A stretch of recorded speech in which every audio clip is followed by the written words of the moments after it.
Good morning, honorable members. How is everybody? I hope we are fine. Recording in progress. The temperature Morning, Chair. in Cape Town is a bit. It's at 20 something. I don't know. By 12 o'clock, how will it be? I without wasting any time, I would request Mr. Sakaza.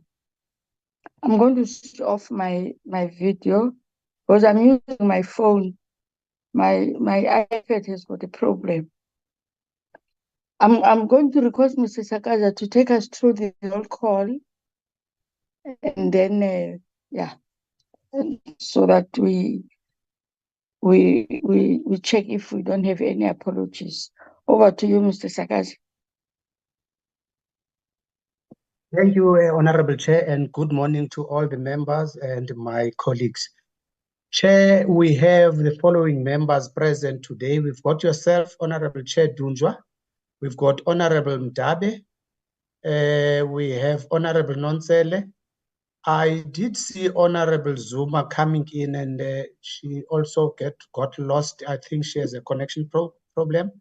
We also have Honorable Mkonto, Honorable Denner, Honorable Ligoff, Honorable Baker. That's all that we have so far, Chair, from the members. And from the support staff, Chair, we've got myself, Committee Secretary, we've got Committee Assistant, Poshia, we've got Tolelwa, Executive Secretary, Sbongiseni, the Content Advisor, Tebuho, the Researcher. I also saw Chairperson Tabiso Zulu from PMG. Thank you, Chair. No, thank you very much, Mr. Sakaza.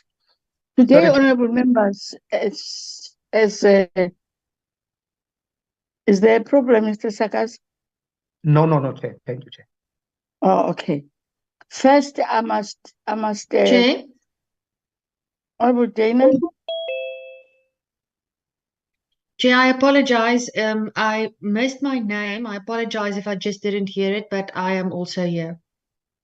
Okay. Sorry for that. I think he did mention you, but it's fine.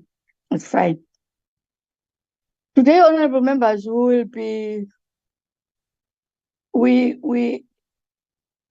are tabling,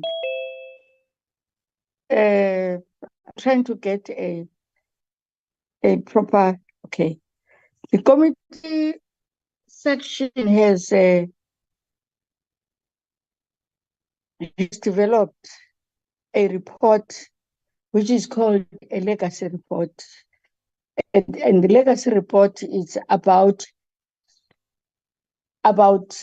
the workings of the committee from the day we were appointed and up to now, because our last day is going to be next week. So it's a report that is talking to us. That's why you don't see the department here. The person that you will be seeing is the parliamentary liaison officer. But in terms of the ministry and the whatever, they are not here. I will say we were tabling it for noting, but obviously there may be some issues that members would like them to be either reworked, deleted if there's a need, but with a reason and addition on some of the areas. So the content advisor is going to take us through, and I will request the content advisor that he must speak to the report. Please, because transport for members leaves at 12:30 in terms of the buses to Parliament. So he's going to take us through. I don't know what will be it will depend to members what will be a more favorable process, whether to allow him to go through and then we will mark the pages or the paragraphs. But I think that will be more easier, because we have been circulated the report.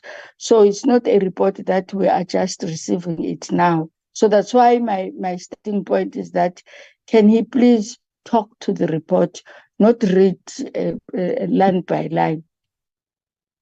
That is the second thing, is that I'm putting humbly to the committee that we amend our agenda. Instead of starting with minutes, we start with the legacy report, so that we have a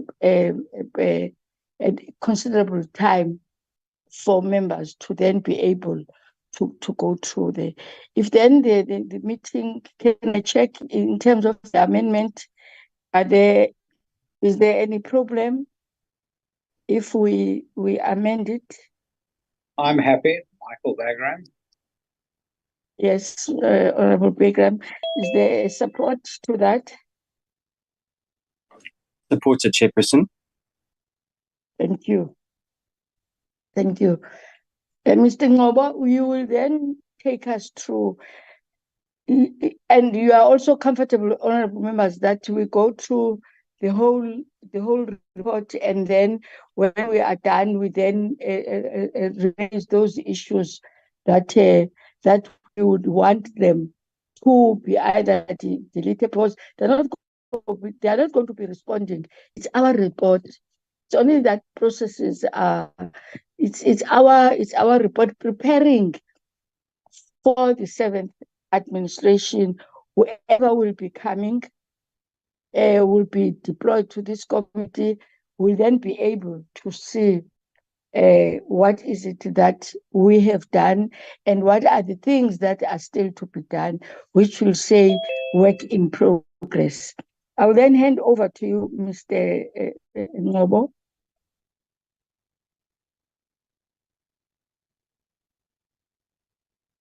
Mr. Ngobo. Good morning, honorable members. Good morning, Chairperson, honorable members, and colleagues. Can you see your face? Can you see yes, your face? I did switch my video on. Maybe it's problem with my phone. Okay. You are too dark. I don't see you. I don't know what is going on. All right, proceed, Mr. Ngobo. Okay, let me proceed. Honorable members, I must start by mentioning that this is the second version of the report. The report was first tabled before the committee in the last meeting of 2023, which was on the 29th of November. So members made some inputs on the first version of the report, which we have tried to effect.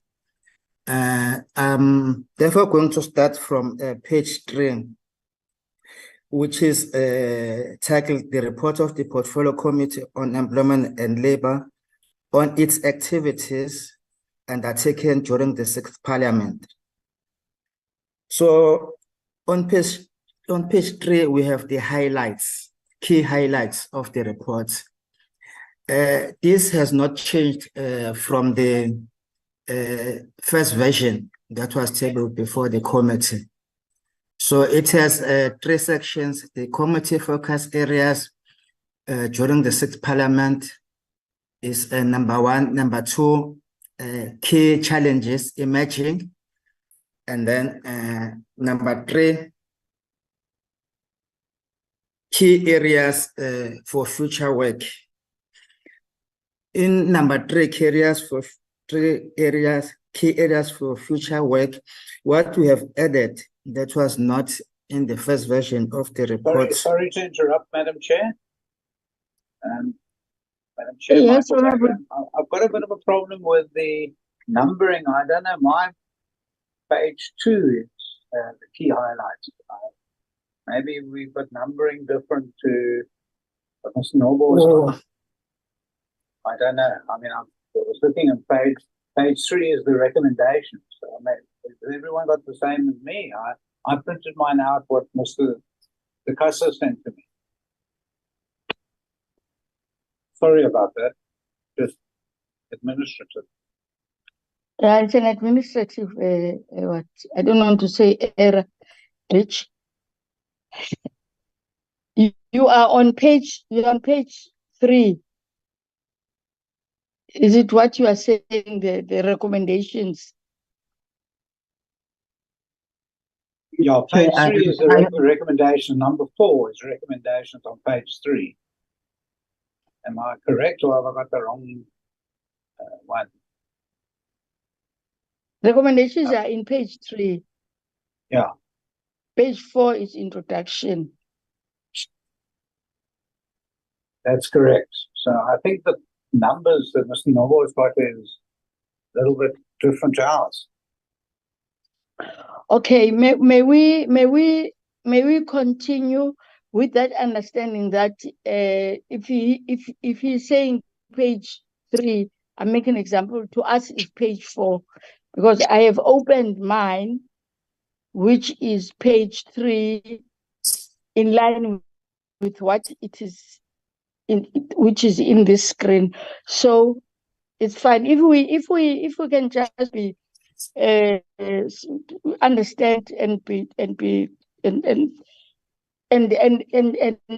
sorry, understand that if you're saying page 3, I'm making an example, to us it may be page 4 or page 2, but he will indicate. Thank you for alerting Honorable Baker.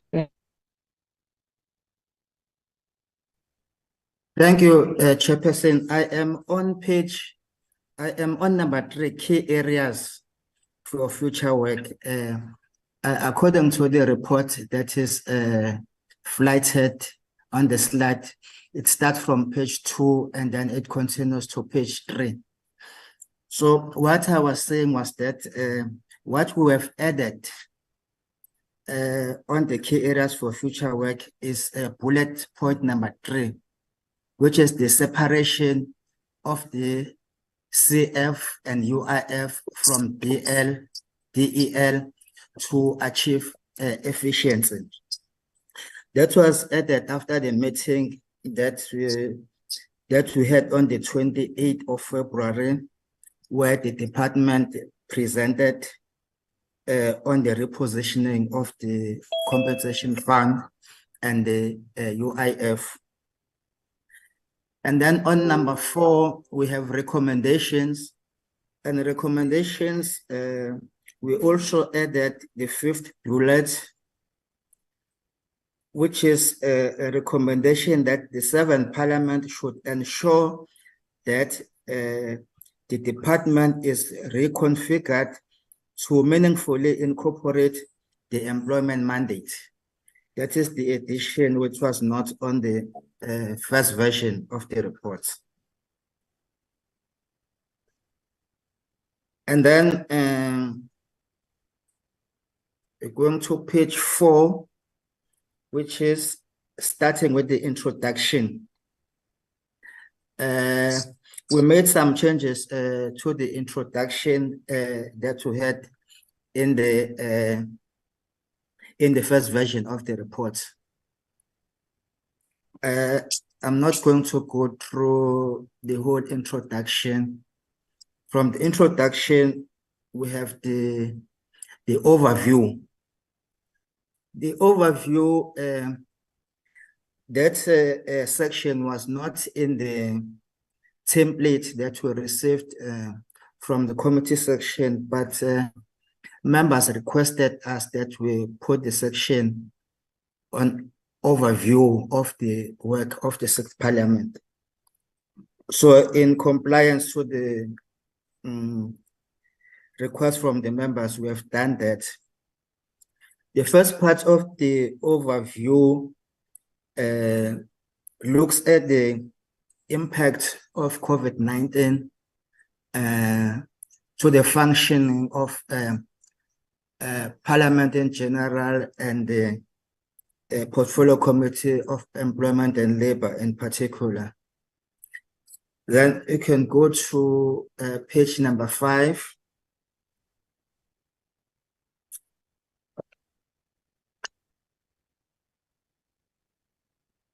The section part of the report look at the response to government response to COVID-19. Mr. Sakasa, can you please go a little bit up at the first part of page 5? Yes, that's it. There we have the response of government to COVID-19. Those are the measures introduced to alleviate the impact, and they are listed there in bullet points. The second paragraph after that, we have the second paragraph after that, we have the involvement of the UIF, which is the entity of the department in addressing the impact of COVID-19. And then after that paragraph, we have the economic situation post-COVID-19. And then in the paragraph, they start with the unemployment rate fell to 31.9%. We are looking at the post-COVID unemployment rate, employment and unemployment rate. And then on page 6, we are looking at the performance of government entities. That is both during COVID and post-COVID period. We looked at the CCMA, which has been performing well during and after the COVID. We look also at NETLEC, which also made some positive moves in terms of legislation. We also look at compensation fund and unemployment fund and the failure to submit the financial statements. And then on that paragraph, we start with the chairperson of the Productivity SA. We look at the departure of the chairperson of Productivity SA and the Director General during the period under review. And then the last paragraph, which starts with the word finally, there we are looking at the adjustment of the annual performance plans as a result of budget reductions. So that is where the overview ends. And then Sagas, I can go to the next page.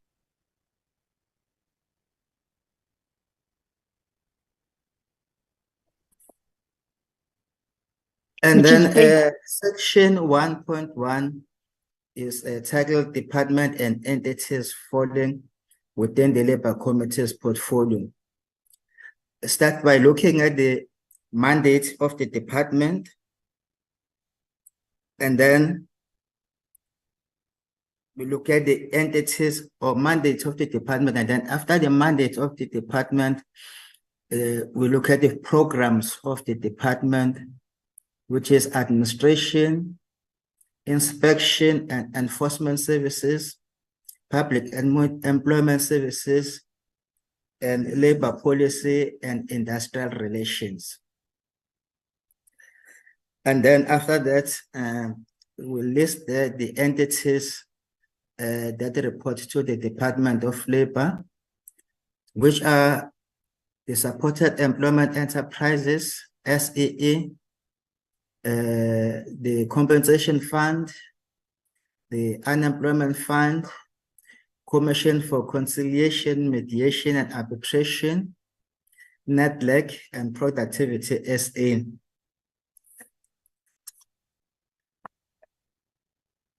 And then paragraph 1.2, we have the functions of the Portfolio Committee on Employment and Labor. Section 1.2.1, we have general powers of committees. All these sections are still the same as in the first version of the report. No changes were effected. And then going through the purpose of the report is also still the same. And then paragraph 2, key statistics. We made some changes in the previous report that was tabled on the 29th of November. We had 17 meetings held in the 2023-24 financial year, but it has now increased to 29.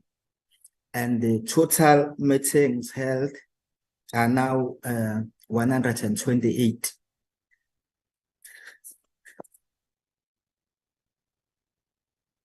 The other activities are still the same, like legislation processed, oversight trips undertaken.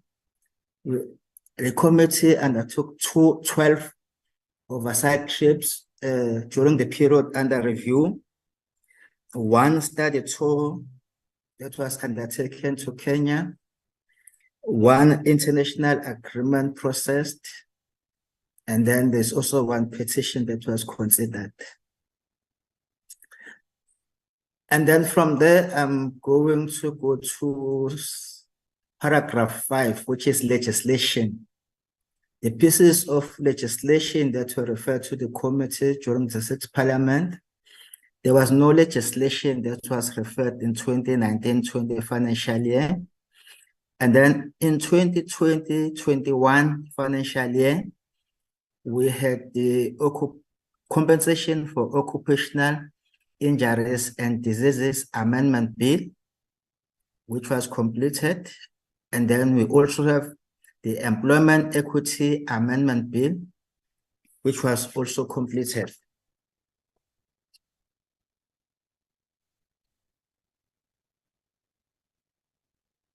And then the following section is challenges emerging and issues for follow-up. With regard to the Employment Equity Amendment Act, the regulations had not been finalized due to extensive consultations required. And then paragraph 6, we have oversight trips undertaken. As I've already mentioned, we undertook one oversight trip that was to Kenya. No, I mean, that was the oversight trips is not Kenya. Kenya was the study tour. The oversight trips are listed below.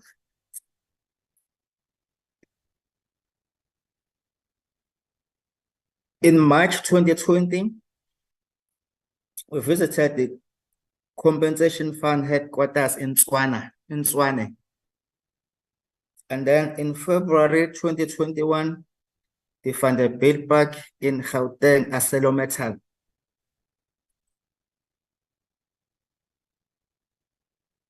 And then in April 2022, we visited Eastern Cape, Gqeberha, Eqonce, and East London, where we had oversight of the labor centers and the supported employment enterprises of the Department of Employment and Labor.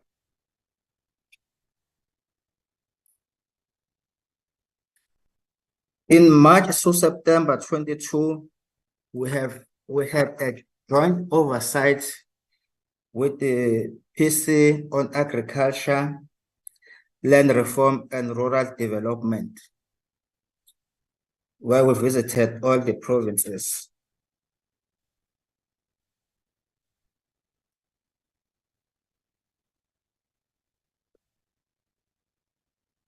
And then we have challenges emerging from the oversight undertaken. One was that there was a difficulty in accessing some farms and factories during oversight visits. And the issue to follow up there is that the 7th Parliament should consider following up on the concerns that arose. The security services should be provided for members when going on oversight visits. And then point number 7 is study tour undertaken. There's only one that was to Kenya. The international agreements, the Portfolio Committee on Employment and Labor met on the 30th of June 2021 to consider the request for approval by Parliament of the International Labour Organization's Convention number 190, which is concerning the elimination of violence and harassment in the world of work. Section or number 9, there were no statutory appointments made by the committee. And then you have paragraph number 10, interventions. The committee did not receive any referral from intervention during the 6th Parliament.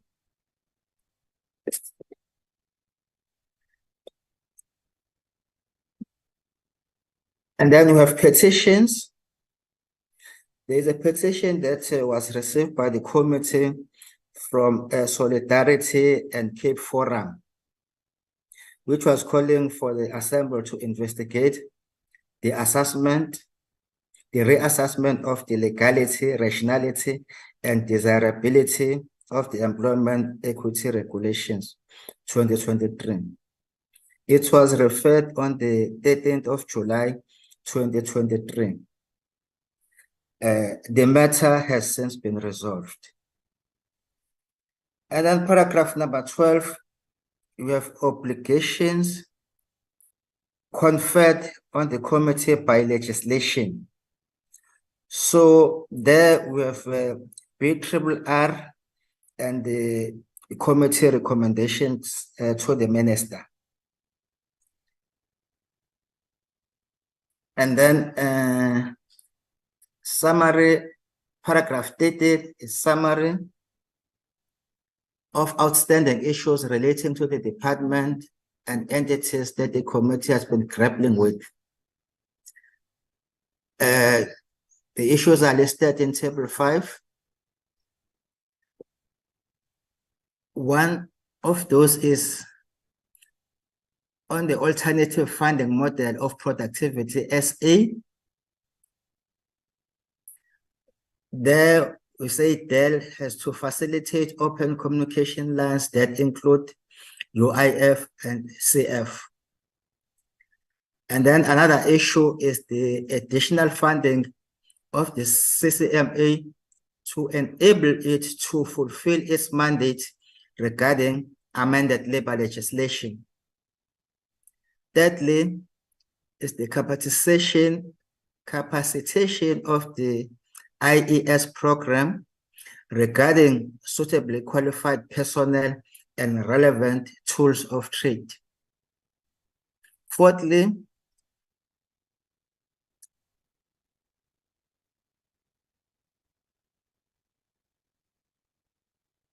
is what we added, which was not in the first version of the report. It is the reconfiguration of the Department of Employment and Labor to meaningfully incorporate the employment mandate, which is necessitated the legal separation of the CF and the UIF from DEL into two independent funds. The architectural review of these two funds is in its early stages and must be closely monitored by the 7th Parliament. And then on paragraph 14, we have the matters that were referred to the committee. This ILO Convention, Convention C-190, and the status of the report was adopted on the 7th of July, 2021. And then in 2023, we have the Center for Gender Equality Substantive Reports, and all were adopted on the 22nd of November, 2023. And then in November, we had the petition, or in July, we had the petition by Solidarity and Cape Forum on Employment Equity Regulations, and the report was adopted on the 6th of March, 2024. Paragraph 15, we have recommendations. And this is the new section that was not in the first version of the report, or we have made some additions to the recommendations that were in the first version of the report. So I'm not going to go through the recommendations, but most of the recommendations we have extracted from the BRRR as instructed by members in the meeting where the first version of this report was tabled. The next section after paragraph 15, we have financial statements on expenditure. That is now on page 24. Starting from 2019 up to 2024. That information is the information we received from the finance section of Parliament. Then the report ends there, and on paragraph 17, we need to attach the master attendance list as the annexure to the report. Thank you, honorable members.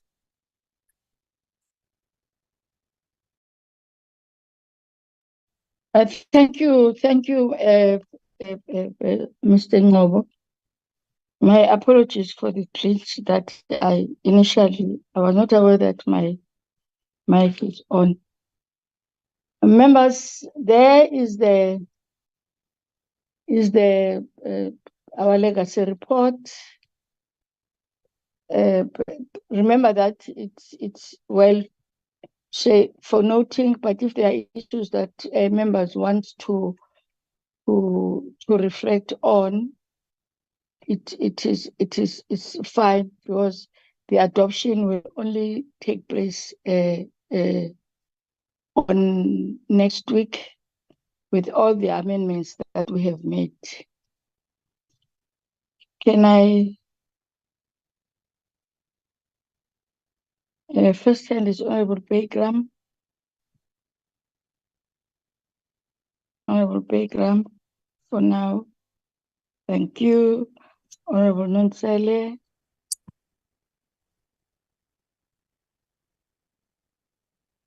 Okay. And myself also. Honorable Bekram?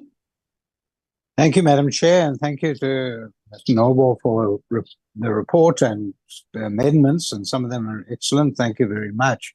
I have a couple of comments. First of all, on my page 2, which is under key challenges at number 2, under the key highlights and then key challenges, it says the following challenges were identified. I think we do actually need to say that the real challenge was the non-productivity of both the UIF and the compensation fund, which has led to a proposal to try and correct it. So in other words, the department itself has recognized the collapse of the UIF and the compensation fund, and I think we need to put it as a key challenge in it. If you go to page 3, there was put in over there under recommendations, the 7th Parliament should advocate for additional funding of the CCMA. It should be joined with the next one, where we should actually have not only adequately resourced for the inspection enforcement services, but they need more funding as well, obviously, and it's a real problem. And then the 7th Parliament should ensure that the department is reconfigured to meaningfully incorporate the employment mandate. Well, that was incorporated right at the beginning of our term of office. Maybe what we should say is that they should, I don't know what the correct wording is over there, but they should actually take it more seriously. It has actually been reconfigured to meaningfully incorporate the employment mandate, but somehow it doesn't appear. If you go to page 5, where it starts at the top paragraph, in view of the socio-economic impact, maybe we should ask the 7th Parliament to have a look at the spending and whether there's, I mean, I know that there was a 500 billion rand stimulus package, but it was direct, like 100 billion for the protection of jobs and create jobs. Now we're just flinging out figures, but we've never seen any proper accounting to say where they actually spent this 100 billion, and the 40 billion to support payments for workers. Again, we've never seen it. Maybe the 7th Parliament needs to have a look at it and see where it went and what the effect was. As opposed to just throwing out the figures, we should ask that Parliament to have a look at it. I don't know if I'm going to be here. We don't know if any of us are going to be here. Certainly the Minister won't be here. So we should actually have a look at seeing. Then if you look halfway down the page, there's a paragraph that says the Unemployment Insurance Fund. Then it goes on to, however, some unscrupulous employers made claims to the UIF. Well, what we do know is that very few unscrupulous, I think it was a handful that have been prosecuted. The real problem was the theft that was taking place internally. And the Minister pointed it out to us that they've had to suspend staff, fire staff. That was a real problem. So we need to make that issue that they need to watch the staff who had been playing fast and loose with the UIF. It's not just the employers. I don't think any trade unions were involved, but certainly internal staff at the UIF itself and maybe at the department. If you look at page 6, NEDLAC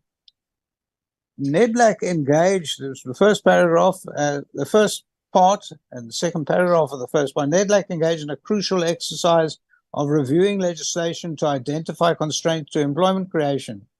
Well, they've done that now, and they've spent 3 years doing it, from what I understand. Well, we've never really seen a full report of what constraints there are and what legislation they want to review, and we should get, the 7th Parliament should actually have a proper report in front of them from NEDLAC as to what work they've done, what legislation is bad, what needs improving, etc. So we need to actually point that out to the 7th Parliament. Then this whole issue in the middle paragraph about the chairperson of Productivity SA, again, it's just a bold report, but there's a court case going on, and we should ask the 7th Parliament to have a look at that court case and follow it very carefully. In fact, maybe as an oversight, the committee should be sending our chair or someone as an oversight to that court case, because it will be heard in about March or April next year.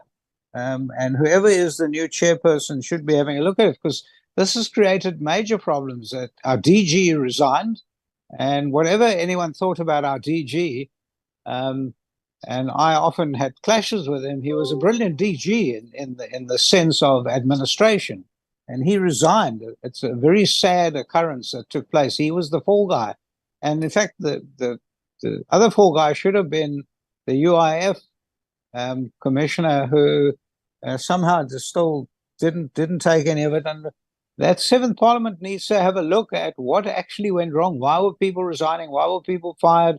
Why? What's going on here? Who's at fault?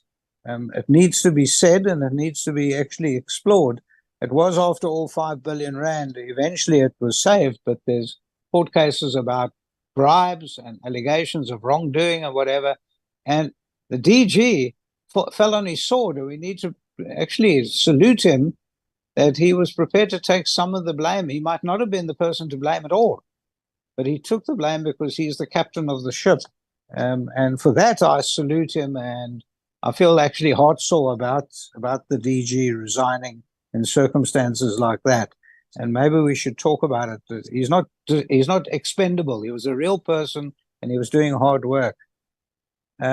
We see also at the bottom paragraph at page 6, the transfers to the CCMA and NEDLAC were reduced by 10 and 7 million.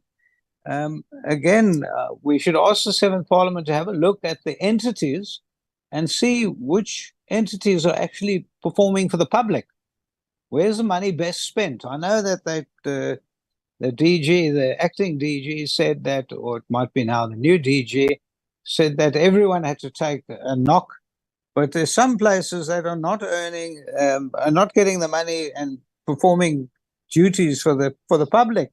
My feeling, and we all know what my feeling is, the CCMA is brilliant, and they shouldn't have been affected at all, because they actually help people on the ground. And then NEDLAC to be reduced, well, again, that's the future of labor in this country, and we don't want them to be hamstrung as well. If you look at page 7, again, on page 7, the creation of decent employment. Well, that's 1.1.1, second bullet point. Again, creation of decent employment. The word decent, we have never really decided in this committee what decent means. I think decent means legal employment. In other words, compliant with the law. And we should actually unpack what that actually means, what decent employment. A lot of people think decent employment means that you get very good money for it, but if you're complying with all the legislation, I think that's decent employment, and I'd like to unpack that a little bit. The bottom line is the compensation fund. We were told that also at the bottom of page 7, compensation fund. It says the role of the entity is the collection of contributions and payment of medical compensation and pension. They don't collect the contributions. The receiver revenue collects the contribution. The same with the UIF at the bottom. They don't collect the money. The receiver revenue collects the money. So I'm not sure why we've put that in there. It doesn't make much sense. I don't know. But also, if you have a look at supported employment enterprises, the role of that entity, we saw in a report, I think last week, that the employment of people with disabilities should be at 6% of our population, but they've employed a handful of a few hundred people. That's it. I'm not sure what a supported employment enterprise, other than it looks good, but they're not actually doing anything. It looks good, but we've well on the way to destroying all the supported factories of all the welfare institutions, and yet we're pouring money into this into the entity is bad. Again, page 8. We have the ability, and I thank Snor for putting this in, the general powers of committees, because it reminded me that we do have the power to summons people to appear to give evidence.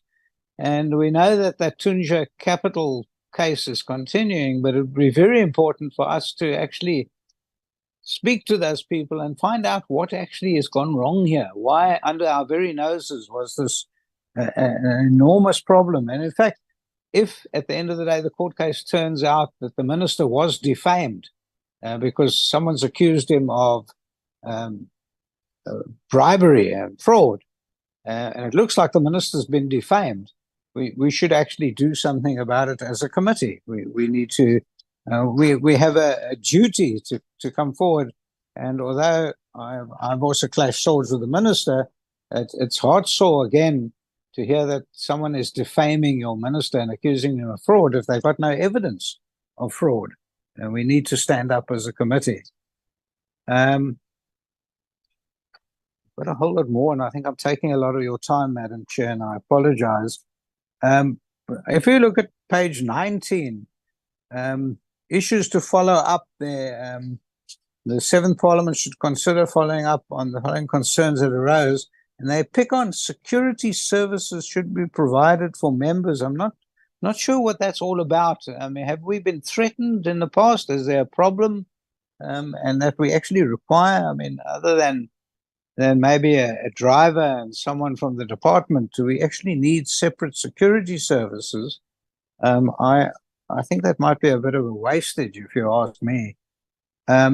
If you go to page 20, incidents of irregular, in the middle of the page, so irregular expended, fruitless and wasteful, or investor and officials who are found to have been flouted or timelessly subjected to remedial action. Again, we should actually go one step further and say that not only remedial action, but there should possibly be disciplinary hearings and dismissal for that. We can't expect that. We've had a look at, on page 21, alternative funding for Productivity SA. Again, we've said this many times, not alternative funding, but they should be charging. There are companies that they do go into, not many, it was only a handful, unfortunately. They're not very active, Productivity SA, but there are many companies that would pay. They employ fancy consultants. If we got Productivity SA, they could raise money like that. I see at one point, and I can't remember where it was, that we said that the CCMA should consider charging people for seminars and for training and that sort of thing. Well, they already do that. The CCMA is actually quite good at that, and they are raising money. They should be doing it more often, but at least they're doing it, and they're bringing in some money into it. So I'm not so sure why we're actually recommending it. So yes, it was at page 23, where we said CCMA should charge private sector clients for services rendered such as training and seminars. Well, they do that. All we can say is that they should be doing it more often, and there would be as many seminars as they put on, they will be selling out every time. So I'm not sure why we're asking for it over here. We should be saying they should do more of it. And then even the second sentence, office space at local municipalities should be made available for CCMA hearings. Well, that's happening right now. Wherever you go, I go around the country to various CCMA hearings, and the local municipalities always make their space available to the CCMA. So thank you, Madam Chair, for allowing me to go on a bit. I really appreciate that. Thank you, Honorable Nontsele. Thank you, Chair. Good morning to you, and good morning to honorable members and guests, if there are still any guests. Honorable Chairperson, my apology first would be that I'm using a smaller gadget to run through the document. I may not be referring specifically to direct pages, so that I would use instead numbers. Chair, but let me first preface my input or remarks to the legacy report by saying, Chair, perhaps we appreciate the work that has been done so far, but there are a number of points that we need maybe to put forward as proposal for consideration by committee. The first one, Chair, whilst appreciating the report, is that when looking into the report, there's a bit of, in its order, there's a bit of a problem that would want to suggest that it should be considered differently. Like the report, if you start from, for instance, on point 1, that is under key highlights, the report basically runs through the activities of the committee without first talking to the establishment of the committee. So my suggestion, Chair, is that we consider lifting the section that deals with the establishment of the committee, because you can't talk about the activities. It sounds a bit funny that you would talk about the establishment of the committee much later when you had already spoken about its activities. So I'm proposing that rearrangement so that it starts with the committee establishment, and then the rest of other things that follow. The second point, Chair, is that if you go to key challenges emerging, there is an area that might have been left out, which talks about the compensation fund that has 8 disclaimers and 2 adverse audit opinions, which is a challenge that has not been captured in the report. That would be an additional point that I would want to make. And if you go under key areas for future work, then again, the point that has been raised by Honorable Bagram, but I would suggest that we rather take out separation and talk to restructuring. Then the restructure, because what has been done and which is being proposed further in terms of the PwC report is the restructuring of the 2 entities, including PSA. So the word restructuring would be more appropriate. On the recommendations, then we would also talk to the points. I think the points captured are fine. Then going to the introduction, Chair, I don't have points to raise under the production and the also overview up until the area that talks to employment and labor portfolio recorded, that paragraph.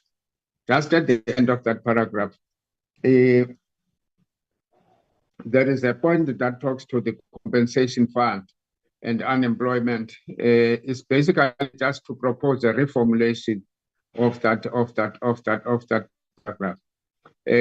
I would suggest that I would rather make that submission in writing and submit to the Secretariat.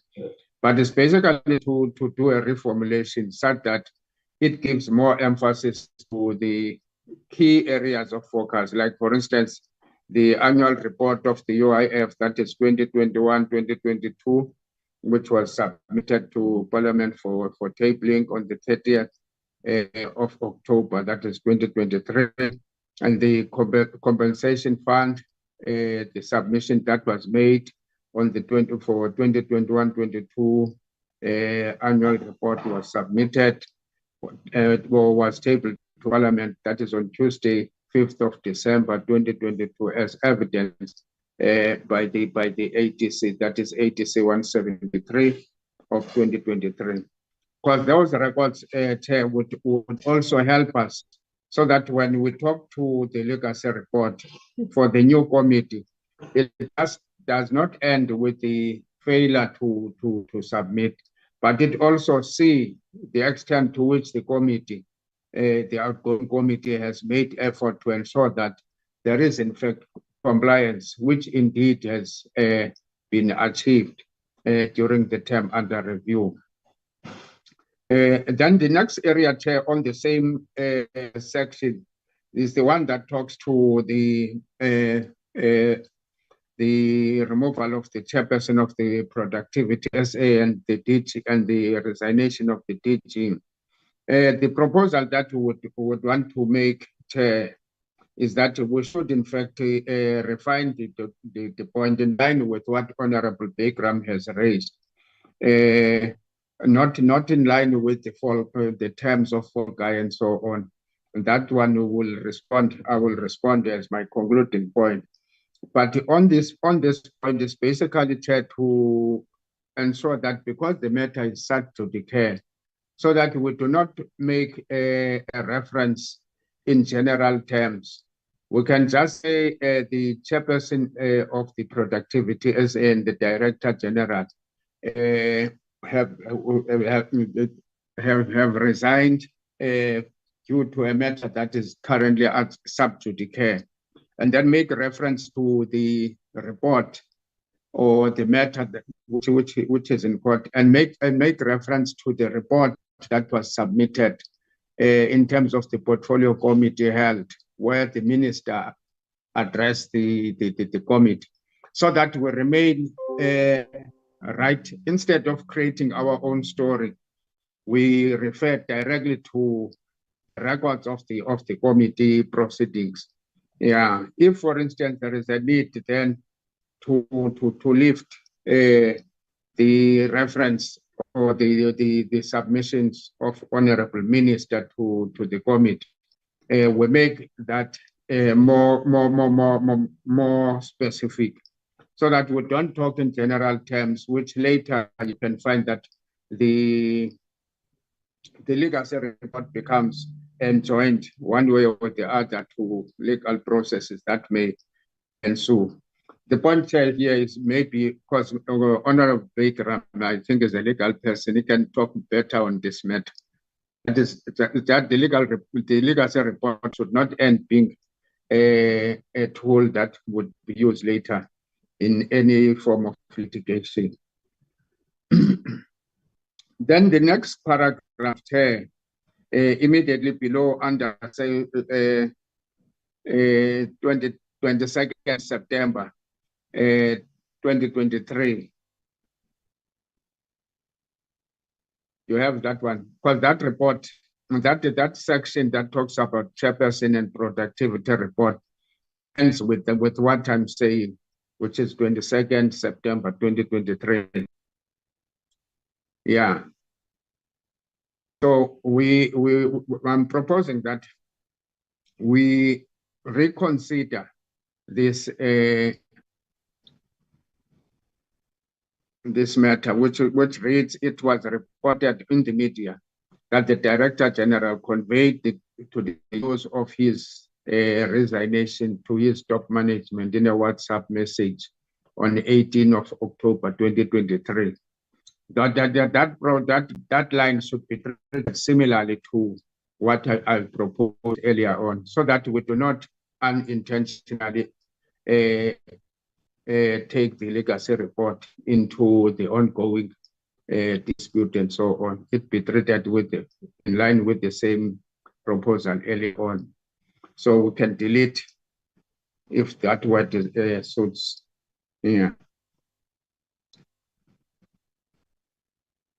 And then I'm going now to 1.3, that is the method of work of the portfolio committee on labor. 1.3.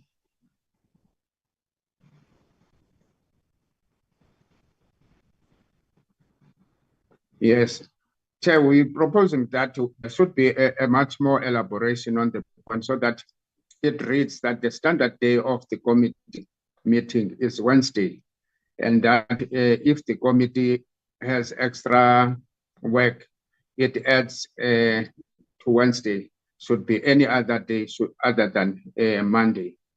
This addition is of the extra day has to be applied for in Parliament. Those are that's the background story, so that we do not just have the generalized reference, because the statement here says the committee meets when necessary and as per adopted program. Yeah. So we just further elaborate on the point.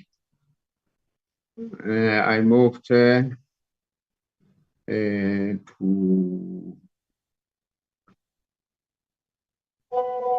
point to challenges emerging. On challenges emerging,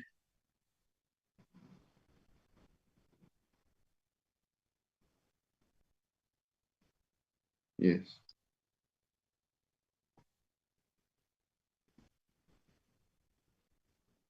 Yes, again, Chair, we would want to propose that we should again further elaborate on the first bullet that is under the following challenges emerged, that some employers continue, which are what they're reading, some employers continue to feel that they must be left with the self-regulation, which had not been worked to an extent that it promoted or it prompted the amendments. The point here that we want to emphasize is the essence of the amendments, the need for the amendments. Because if, for instance, the regulation are left, if the regulations are left in the manner the reference is captured here, it would mean that they are in fact more dependent on the will of individuals than the necessity in terms of law and the commitments of the Constitution. The next area, Chair, would be around point 7. Around point 7, again, I would want to also add the issue of drafting, publication, and finalization of the regulation as an additional point, so that the formulation should in fact read and emphasize the points in terms of processes that we've been engaged in or the committee has undertaken. I've gone past section 6 to the bullet that talks to the challenges emerging. You can go there. Just above the study tours. Just above the study tours, yeah, challenges emerging, yes. On the point of security. I think the point maybe is just to emphasize the point. Perhaps there is the saying, Honorable Chair, that the tasting of the pudding is in the eating. Because for those who have been engaged in the oversight visits, they would understand and appreciate the need of that proposal. Because in some instances, you really become exposed to a life-threatening situation, be they be the attitude of the employer on the ground, or sometimes any unplanned environment, even that sometimes you are going into an area where there are also other pressing matters that communities may want to raise with you, sometimes not in a very good manner, and so on. I think Honorable Bagram should understand the essence of that proposal. Hence, we would want to ensure that it is rather reinforced with a formulation which we'll submit. Similarly, on the study tour, that is on 7. On 7, is that we would want also to make a submission in terms of a formulation, so that it should also be reinforced rather than just to be a single line which talks to that. Particularly the issue that talks to the objectives of the tour and so on, that is the purpose. So again, we'll submit a formulation in that regard. I'm on 12, Chair, point 12.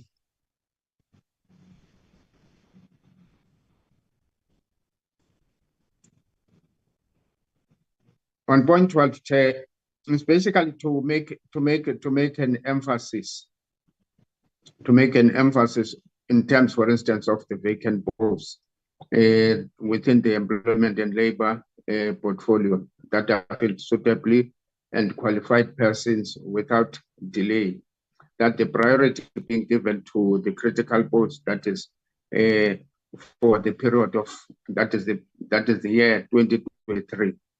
Because if you look into there is no specific reference to that period.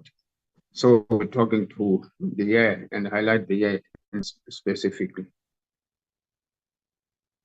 Then the next area is on 14.2,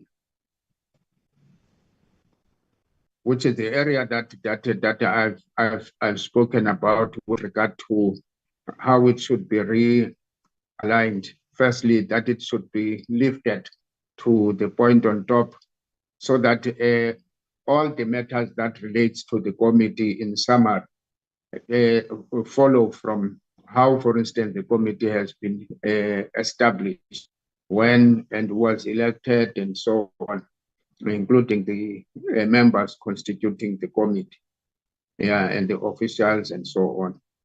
So that area, we're proposing that it should be taken right to the top, so that whatever then flows from that, at least everyone can easily be able to understand what who constituted the committee, and that is including its leadership.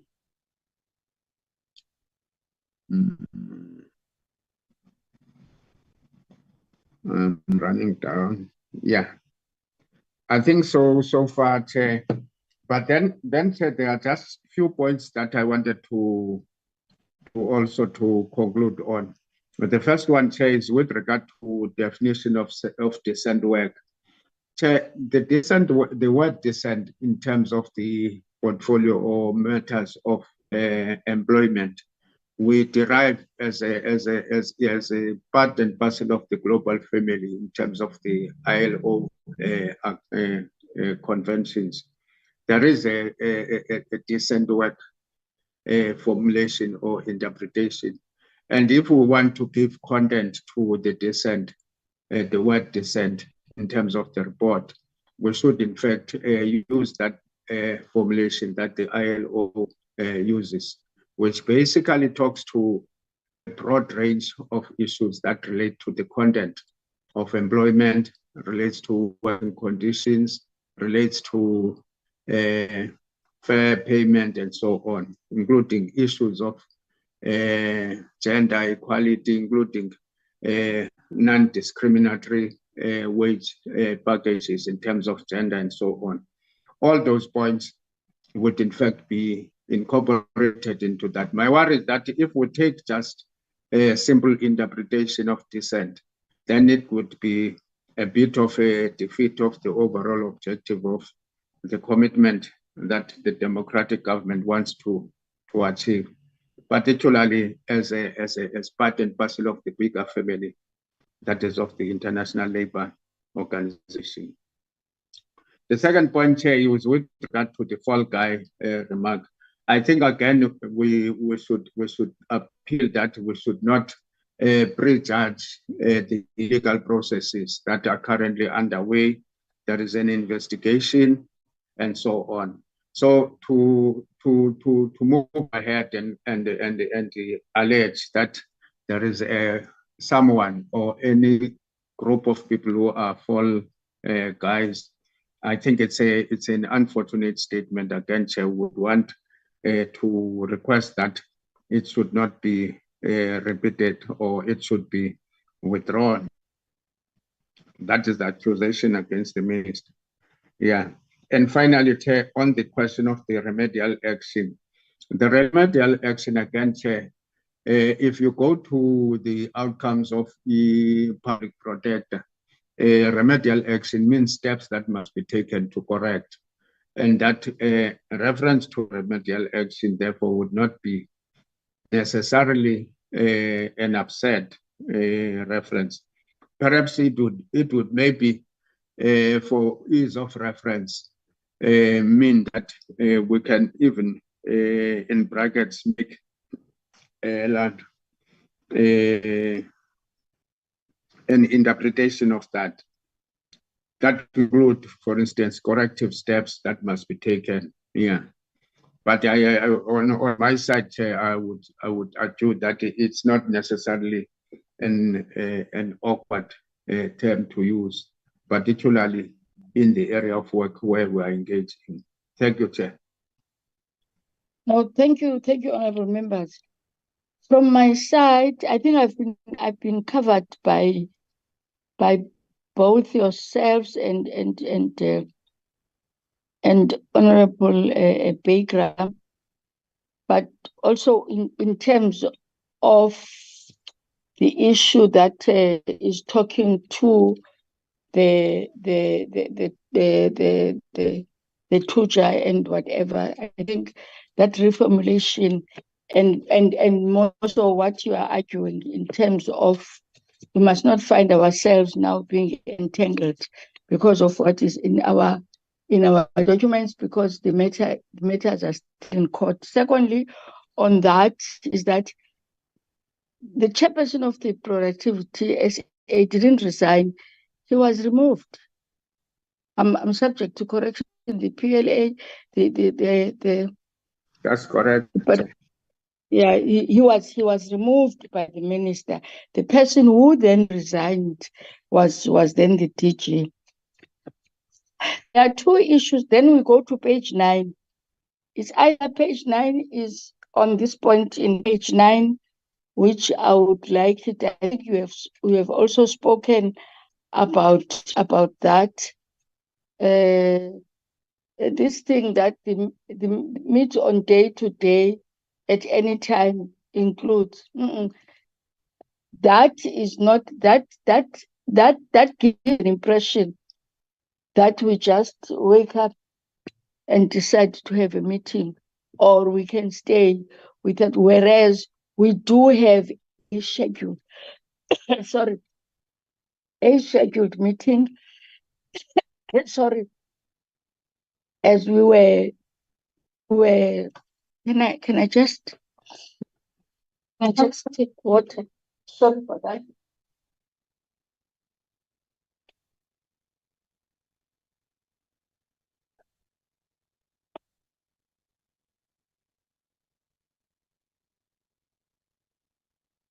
I would appreciate if that can be, as Honorable Nontsele have said, it must. I will say it must. I will tell it that it must be written in such a manner, as Honorable Nontsele has outlined, that it gives. Because this is going to portray the integrity of this community, which we must protect. It was going to talk to us. So this thing that meet on any day, at any time. Correct that, Mr. As the content advisor. Correct that. That thing is not correct. I want to go to, in addition to what, I don't know where we can put that, but in addition to the the committee, who are in the committee, we've got we've got the minister and the deputy minister, but we must also. I'm trying to check where we can locate that. It's important that we do reflect that, in fact, members of the executive and the department, they have the respect that they have accorded this committee in terms of our oversight. It was a question, sitting and questioning them on the issue, on the reports that they are tabling. We must comment that they have been consistent, but moreover, they have really shown they've They have respected us as people that are, or as the committee that is oversighting them. So you will find a way. Where do we put that? I want to have an addition. I'm trying to check which Mr. Sakaza may be able to trace when did that take place. Us calling the chief directors of provinces, and the reasoning for that was that the Department of Labor, of Employment and Labor, its work is not in head office. People that are serviced by the Department of Employment and Labor are right across in all provinces. And the reason them to be invited is that for them to also be exposed to the line of questioning, also be exposed to the concerns that are raised by members, because as much as everything the buck stops with the accounting officer, but they also got their share. So that practice is then being continued. And the reason for that, among other things, the second thing is that Department of Employment and Labor does not have a concurrent function. There is no MEC of Department of Employment and Labor. And therefore, that's what necessitates the office of the chair to ensure that they are then being invited. I think that is that.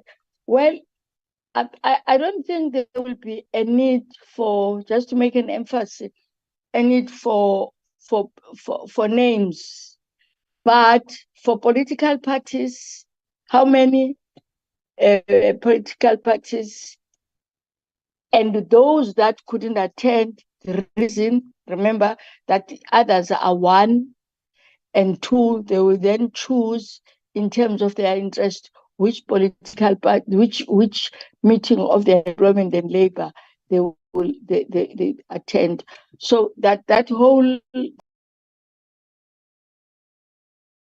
and me adding, a person that will be reading this must understand the flow as we approach.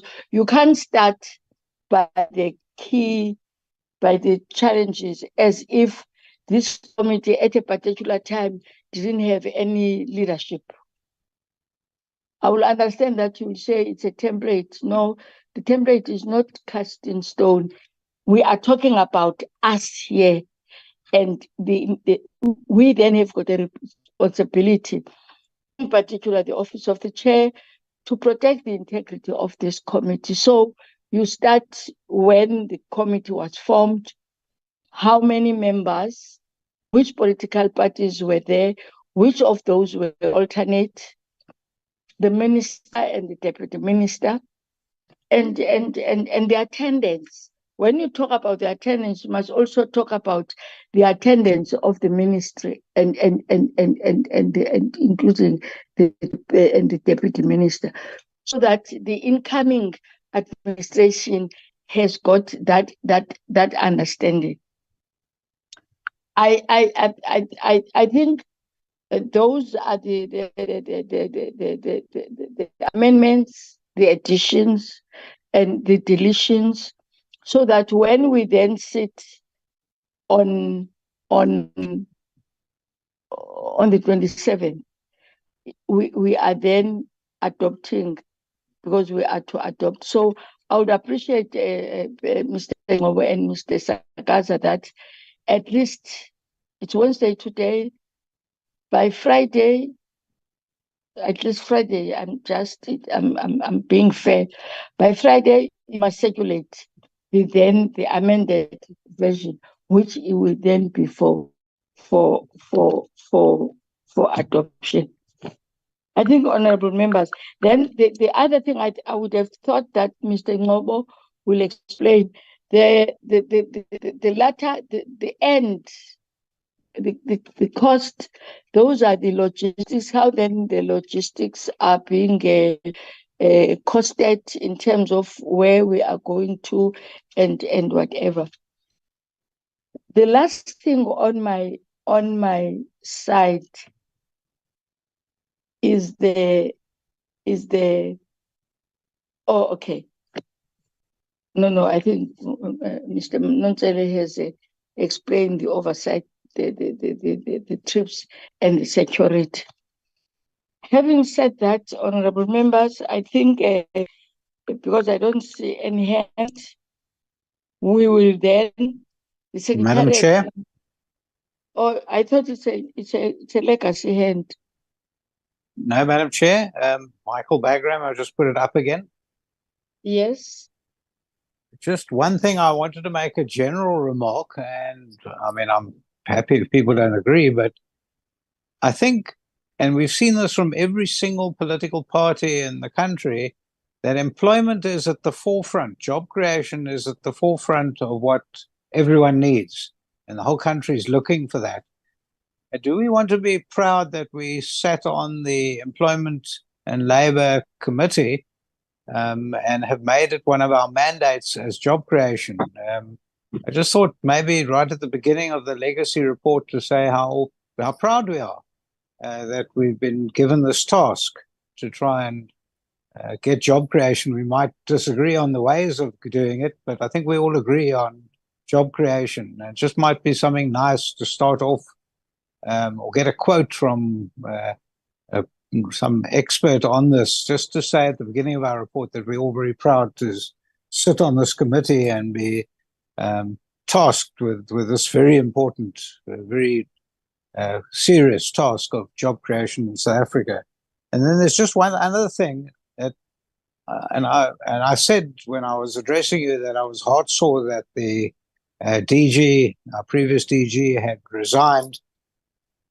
Do we not want to give him a letter thanking him for, I've been with him for 10 years, but this committee's been with him for 5 years. Whatever anyone says, he was committed, he was hardworking, and basically a good person.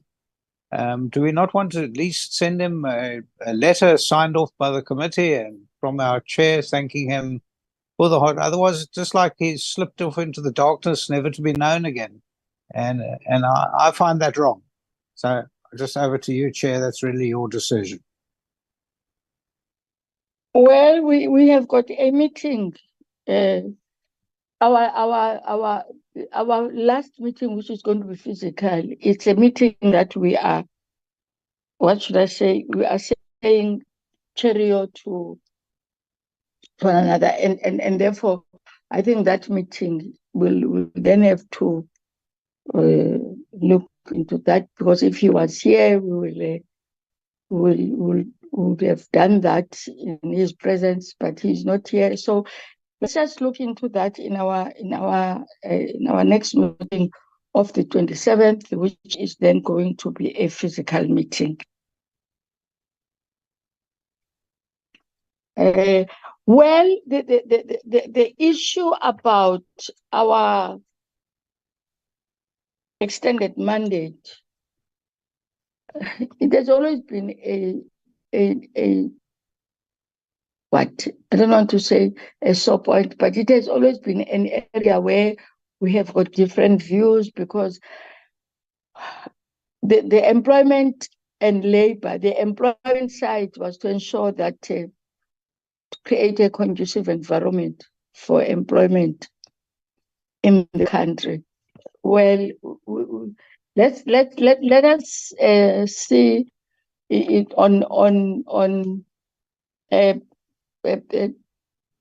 come with that proposal on next week, and then we'll then look into it and then agree if we are agreeing on your approach. But you will know that it is a matter that has always been a sticky part in us understanding and unpacking the word employment, and then what then becomes the role of this department. And I think you are reminding me on, because we must also reflect on our weakness in that respect, because we never, in this first term of the extended mandate, we have never called a single department nor a private company to say, tell us, how do you employ people? And the other thing is that they are the follow your money. We were given, it's not just a handful, it's a couple of companies that were given by the AG, that money is being followed in terms of tariffs around the issue of COVID. I think you must find a way of inserting that, because we were given a copy of a number of companies that the AG has followed, but that also in following them, some of them were nowhere to be found. So it's a combination of a number of things. Some of the public servant that have fraudulently applied, the fraud that took place in UIF, some of the staff that were taken to disciplinary, but also companies that have then been followed. So it's not a handful, it's a couple of them. You will check those, Mr. Sakaza, and just give us the name, the number. The number, we know the department, it's one or two departments that were, and the number of staff in the UIF that were this thing of a disciplinary in terms of the fraudulent things. So when we will then be rounding up, because they're still going to circulate, and then we will then formally adopt this report, which is a report that is talking to us. And we've done well. We've done relatively well. We've done well. We've been concerned about the number of things. We have not been sweet talking the department. There will be times that we will be very harsh, even on the entities. But in the main, we have done well, and in ensuring that we execute our constitutional mandate, which is to conduct an oversight to the department. Having said that, honorable members, thank you very much. We will meet next week on the 27th. Mr. Sakaza will circulate the venue and the time for our meeting. Our meeting stand adjourned. And when we come on the 27th, Honorable Baker, you bring my chocolates. Excuse me, Chair, there's minutes, Chair. Oh, okay. That's as long as midnight in Alamini Zolan. You. Okay, Chair. No, that's fine. So we'll do it. So, Mr. Honorable Bagram, Balekil, I want my chocolates on the. Thank you, members. See you on the 27th. Thank you, Chair. Thank you, Chairperson. Bye.